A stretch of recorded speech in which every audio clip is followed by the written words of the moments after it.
Monday, April 1st, 1940. In Berlin, the Army High Command discusses with Hitler the strategic plans to invade Norway and Denmark.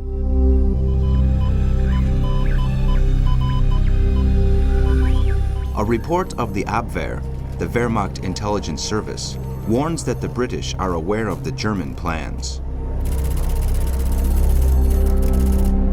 As in the First World War, and with the aim of saving energy, the government of the Third Reich imposes the summer timetable.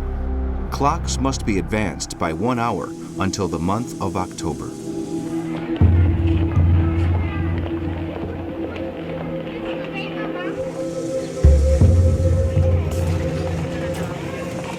The German diplomat Ulrich von Hassel, who formed part of the group called Widerstand, which plotted against Hitler with people like General Ludwig Beck and the economist Karl Friedrich, tries unsuccessfully to persuade General Franz Halder of the High Command, who was against the campaign in Norway, to join them.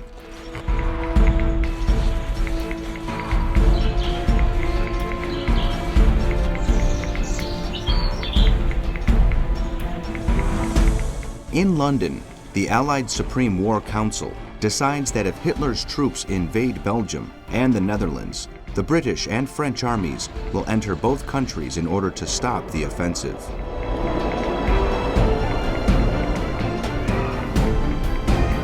At the same time, both Britain and France promise not to sign peace unilaterally with any enemy country.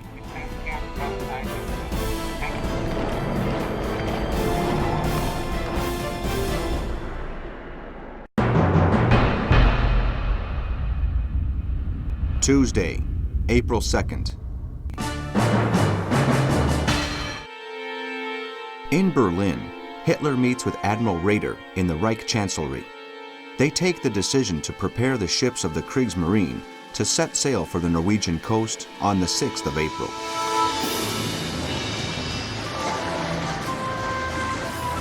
At the same time, it is decided that Karl Donitz, chief of the U-Bootwaffe, must finalize his plans for Operation Hartmut relating to submarine cover.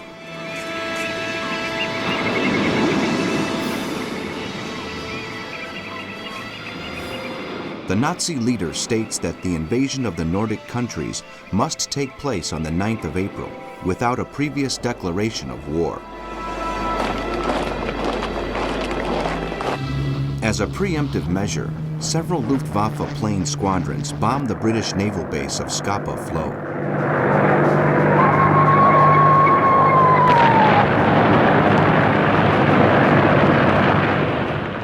General Franz Halder informs the Widerstand group that he definitely will not participate in the plot against Hitler, as he considers that, as a military man, his most important duty is to win the war against France and Britain.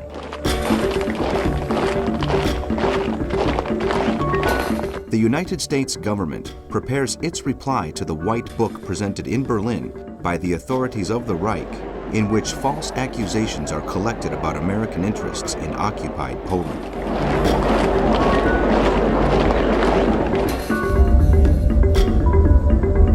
In the naval war, U-38, commanded by Heinrich Liebe, sinks the Finnish merchant vessel Signe.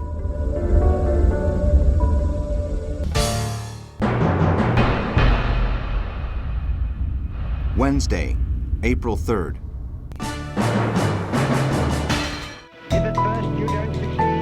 The British Prime Minister, Neville Chamberlain, declares in the House of Commons that Britain will fully engage in a total economic war against Germany, intensifying measures to achieve an effective blockade of the country.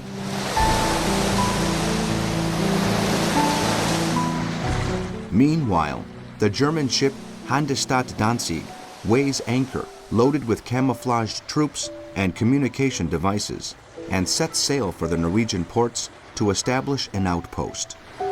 It is followed by 3 merchant ships which head to Narvik, loaded with munitions and weapons disguised as coal ships.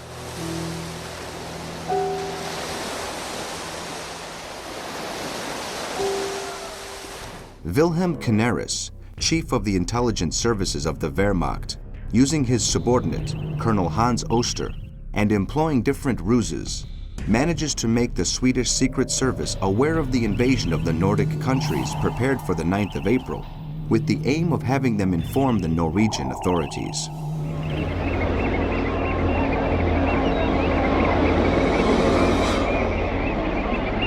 The British, up to date on the situation, advise their government that the German troops are embarking in the ports of Stettin, Svinemunde, and Rostock.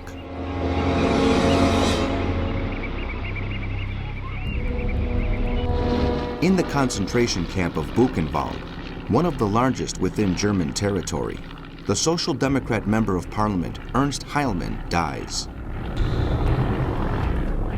The U.S. Congress, controlled by isolationists, decides to cut the military budget by 10%.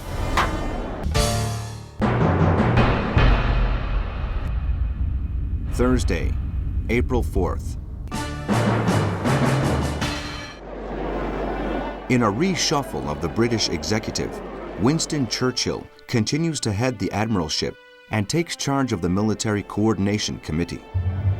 He is given authorization to mine Norwegian territorial waters and travels to Paris to win the support of the Reynaud administration.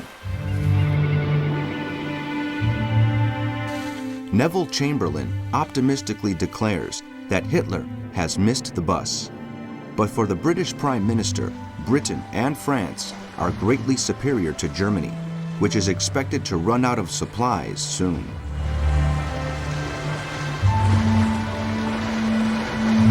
A group of Royal Navy ships set sail from their base at Scapa Flow and head for the Norwegian coasts to mine the waters in order to obstruct the shipping lanes used by the Germans to transport iron. Meanwhile, several U-boat flotillas leave German ports and head towards Norway.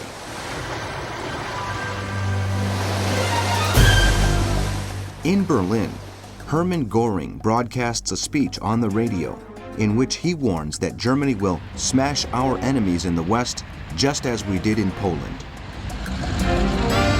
The French press replies, saying that Germany shakes with fear as it faces a great war.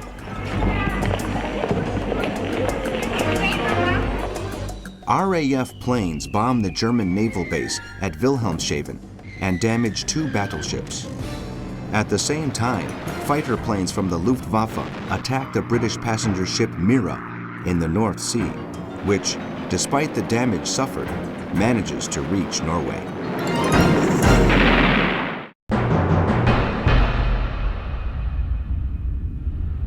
Friday, April 5th.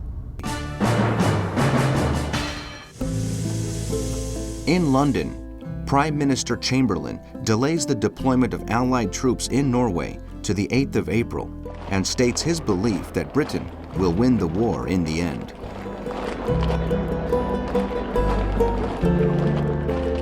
In the meantime, Churchill starts Operation Wilfred, ordering 16 submarines to set sail towards the Norwegian coast to cover the ships mining the waters.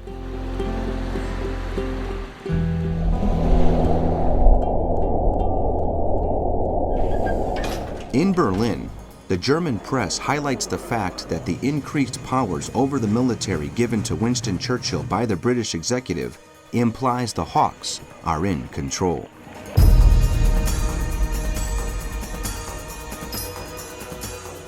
The transfer of imprisoned Polish officers from the concentration camp at Kozelsko to Smolnik begins. All of them will be assassinated before reaching their destination, in the woods near the town of Katyn. Stalin is informed that the first tests of the MiG-1 have been successfully carried out. The plane is a single-seat interceptor fighter capable of 340 knots, which makes it the fastest in the world. In Oslo, Kurt Brauer, the German ambassador, offers a reception to several businessmen and members of the government. At this meeting, a documentary about the invasion of Poland is screened, showing shocking images of the bombing of Warsaw. The guests leave, desolated.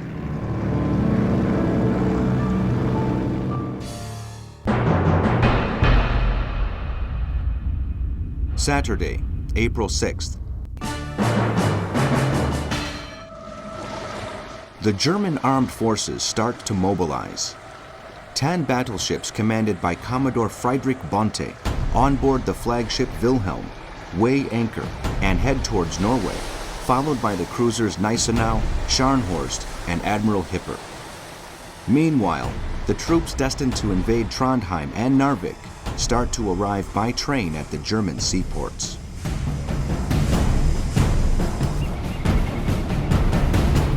In order to mislead the Allies, the German Foreign Ministry and Secret Service organize a 3-day visit to the Westwall, Germany's line of defense in the west, and invite the military attachés of foreign embassies. In the economic war, Stalin tries to open commercial links with the Allies, while they offer all sorts of financial advantages to the Balkan states.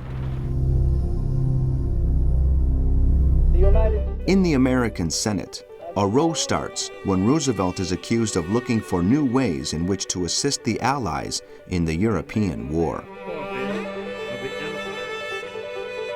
The international press wonders where the copies of the new map of Europe are, which, according to Nazi newspapers, show that France and Russia are planning to divide up Germany between them.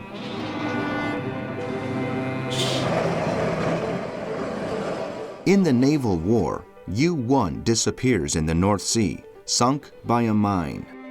24 crew members die.